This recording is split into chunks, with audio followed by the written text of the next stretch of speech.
galmudug ayaa la sheegay inay sugayso amniga magaala madaxda gobolka mudug ee gaalkacyo iyada oo saacadihii la soo dhaafay halkan ay tageen ciidamo dheeraad ah madaxweynaha Soomaaliya Xasan Sheekh Maxamuud ayaa maalmaha soo socda tagay magaalada gaalkacyo waxaana qayb uu ka yahay safarkaasi socdaal galmudug uu ku marayo deegaano ka tirsan qabanqaabada iyo soo dhaweynta madaxweynaha Soomaaliya ayaa ka socota magaalada gaalkacyo ee gobolka mudug halkan oo ka mid ah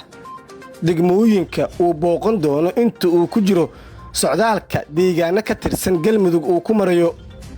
xildhibaano saraakiil iyo mas'uuliyiin ka tirsan galmudug ayaa sheegay inay adkeynayaan amniga gaalkacyo inta uu ku sugan yahay madaxweynaha Soomaaliya iyada oo la filayo in halkan si weyn loogu soo dhaweeyo